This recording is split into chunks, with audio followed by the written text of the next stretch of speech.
और अब नजर डालते हैं इस वक्त की अहम खबरों पर। आज 24 घंटे में कोरोना के 3,57,000 से कुछ ज्यादा नए मरीज सामने आए, लेकिन राहत की बात यह है कि लगातार तीसरे दिन कोरोना केसेस में कमी देखने को मिली है। 1 मई को 4 लाख से ज्यादा नए मरीज आए थे। वहीं कोरोना मारक वैक्सीनेशन अभियान का तीसरा चरण देश भर में चल रहा है। हालांकि रफ्तार काफी सुस्त है। वैक्सीनेशन केंद्रों पर लोगों की लंबी कतारें नजर आ रही हैं। इस बीच बिहार में 15 मई तक लॉकडाउन लगाया गया है और राहुल गांधी देश भर में संपूर्ण लॉकडाउन की मांग कर रहे हैं। राहुल कह रहे हैं कि लॉकडाउन ही अब आखिरी रास्ता है। पहले ही देश के ज्यादातर राज्यों में तेज रफ्तार से फैल रहे कोरोना को रोकने के लिए लगातार राहुल गांधी केंद्र सरकार को घेरते रहे हैं और अब राहुल गांधी का कहना है कि लॉकडाउन ही आखिरी विकल्प है। मध्य प्रदेश में कल से 18+ वालों को टीका लगाने का अभियान शुरू होगा।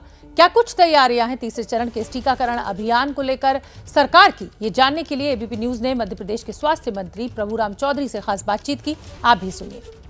मध्य प्रदेश में भी 18 साल से ज़्यादा आयु वर्ग के लोगों को वैक्सीनेशन का काम कल से शुरू होने वाला है और इस पूरे मामले में सरकार की क्या तैयारी है, सरकार ने क्या रणनीति बनाई है और कैसे महत्वाकांक्षी प्रोग्राम आगे बढ़ेगा, इस बात की जानकारी देने के लिए हमारे साथ खुद मध्य प्रदेश के स्वास्थ्य मंत्री डॉक्टर प्रभुराम चौधरी जी। डॉक्टर साहब, ये जो प्लान हो गया है कि 5 तारीख से देंगे, तो ये कौन सी वाली वैक्सीन, नई वैक्सीन मिली है आपके पास जो रिजर्व वाली वैक्सीन है? हमको अभी कंपनियों से हमारे कोवैक्सीन 1.5 लाख डोज हमको जो पहले मिले थे, उसका हम लोगों ने प्लान तैयार किया है। उसमें 5 और 6 तारीख को हम लोग हर एक जिला मुख्यालय पे एक सेशन करेंगे। ऐसे 5 और 6 तारीख को 104 सेशन करके 10,400 लोगों को वैक्सीनेट करेंगे और फिर 8 और 10 तारीख को हम लोग ये सेशन साइड बढ़ा कर 416 और यहाँ पर 41,600 लोगों को डोज लगाएंगे और 12, 13 और 15 तारीख को 960 साइटों पर हम 96,000 डोज लगाएंगे। तो जो अभी हमारे पास वैक्सीन उपलब्ध थी उसका हम लोगों ने ये प्लान तैयार किया है 15 मई तक और हम उम्मीद करते हैं कि 15 मई तक और हमको वैक्सीन मिल जाएगी तो उसको भी हम लोग लगाएंगे। मध्य प्रदेश डॉक्टर साहब, ये जो समझा जा रहा था कि ये जो रिजर्व वैक्सीन है, इससे जो सेकेंड डोज वाले लोग हैं, क्या उनका वैक्सीनेशन प्रभावित नहीं होगा क्या? नहीं, ये वैक्सीन अलग जो हम लोगों ने ऑर्डर दिए थे, परचेज किया था, उसकी है।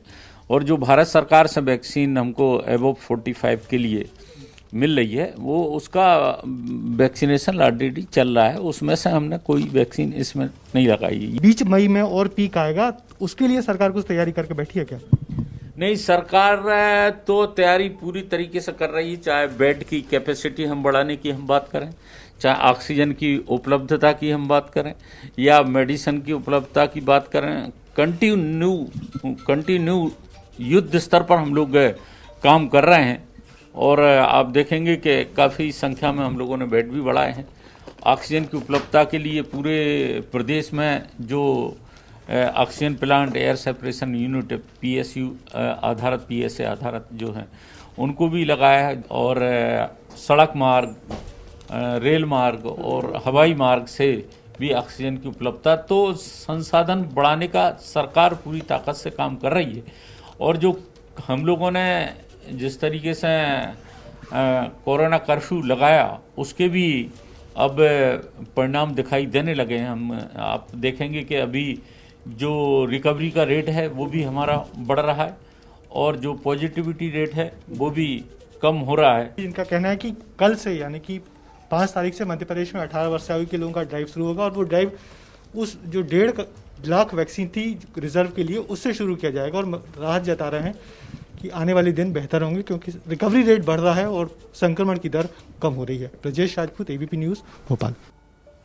और चलिए अब आपको महाराष्ट्र लिए चलते हैं, जहां मुंबई के BKC जंबो वैक्सीनेशन सेंटर पर टीका लगवाने के लिए बड़ी संख्या में लोग पहुंचे। देखिए संवाददाता सूरज ओझा की ये खास रिपोर्ट। हम इस वक्त दादर के उस वैक्सीन सेंटर में खड़े हैं जहां पर आप एक नया कॉन्सेप्ट देख रहे हैं जिसका नाम है ड्राइव इन कॉन्सेप्ट। इस कॉन्सेप्ट के तहत आपको आपकी गाड़ी में ही वैक्सीन लगाया जाता है। आप देख सकते हैं कि गाड़ी में एक सीनियर सिटीजन है और डॉक्टर्स उन्हें वैक्सीनेट कर रहे हैं। ये एक अलग ही कॉन्सेप्ट है लोग ऐसे में दूसरों से डिस्टेंस मेंटेन करने में आसानी होगी। और ये जो जिस वक्त हम जहाँ खड़े हैं ये पार्किंग इलाका है दादर के कोहिनूर बिल्डिंग के पीछे का।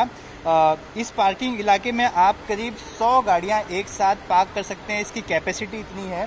ये लाइन देख सकते हैं, ये ड्राइव इन कॉन्सेप्ट एक अपने आप में अलग ही कॉन्सेप्ट है। आपको आपकी गाड़ी में ही वैक्सीन लगाया जाता है और उसके बाद आपकी गाड़ी को पार्किंग दी जाती है जिसमें आप ऑब्जर्वेशन में आपकी गाड़ी में ही रहते हैं और डॉक्टरों की टीम लगातार आकर आपको देखती है कि आपको वैक्सीन का कहीं साइड इफ़ेक्ट तो नहीं हुआ है।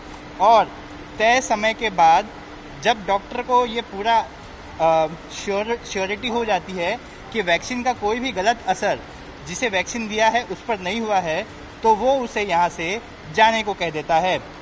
ऐसे में लोगों में काफ़ी उत्सुकता है इस नए कॉन्सेप्ट को देखने के बाद और कई लोग इस इलाके में आ रहे हैं ताकि वो अपनी कार में आकर वैक्सीन यहाँ लगा सकें। यहाँ पर हम लोगों से बातचीत करने की कोशिश करेंगे। आंटी, ये जो नया कॉन्सेप्ट है अपनी कार में ही वैक्सीन लगाना, आप इसके बारे में क्या कहेंगे? बहुत अच्छा है भाई, very good, but service is good. कोई तकलीफ, कोई दिक्कतें हुई यहाँ पर आने के लिए? वो थोड़ा 1 घंटा बैठा है ना, सर्वर खराब हो गया ना, 1 घंटा बैठा। लेकिन ये सेफ लगता है क्योंकि आप दूसरों से दूर रहते हैं। नहीं, सेफ लगता है बहुत। यहाँ पर लोग हैं, हम और भी लोगों से बात करने की कोशिश करते हैं। यहाँ पे आप देख सकते हैं कि टैक्सी से एक परिवार आया है और डॉक्टर उन्हें वैक्सीनेट कर रही हैं और इस तरह से ये पूरा कॉन्सेप्ट बीएमसी द्वारा चलाया जा रहा है।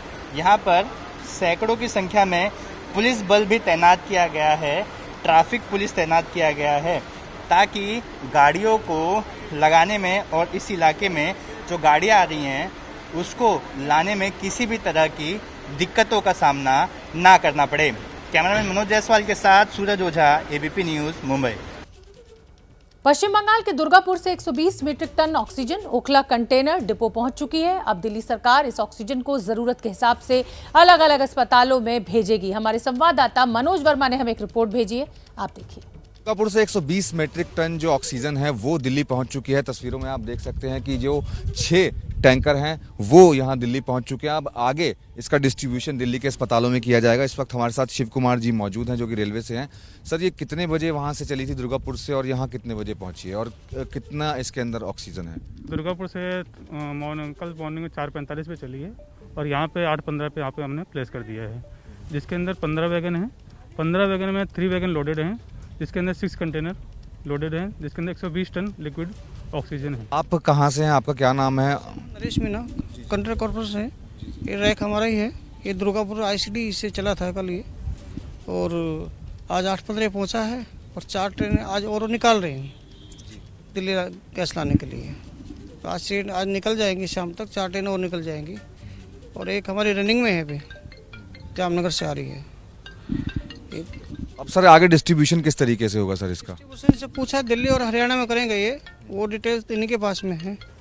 कहीं 4 टन दे रहे हैं, कहीं 6 टन दे रहे हैं, कहीं 10 टन दे रहे हैं, रिक्वायरमेंट बेसिस पे दे रहे हैं जहाँ जहाँ रिक्वायरमेंट है। सर अब आगे जैसे अब ये जो खड़े हैं ये इन्हीं को उतार लिया जाएगा या फिर दूसरे टैंकर्स यहाँ पर पहुँचेंगे, वो किस तरीके से होगा? यही वापसी जाएंगे। ये दिल्ली में जो डिस्ट्रीब्यूशन होगा यानी कि दूसरे टैंकरों के अंदर भर दी जाएगी अब ये? इन कंटेनर से दूसरे में फिलिंग होगा। जो टैंकर आ चुके हैं 3-4 उनमें फिलिंग होगा, वो डिस्ट्रीब्यूशन करेंगे दिल्ली फरीदाबाद में।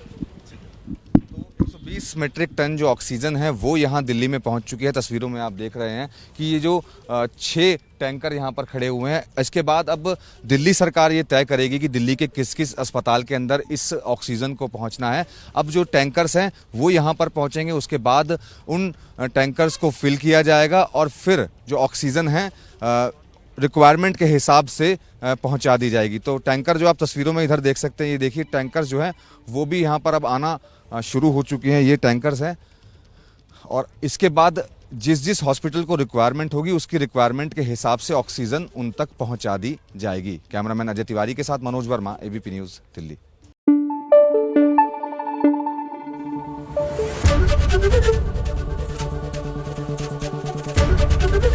एबीपी न्यूज़ आपको रखे आगे।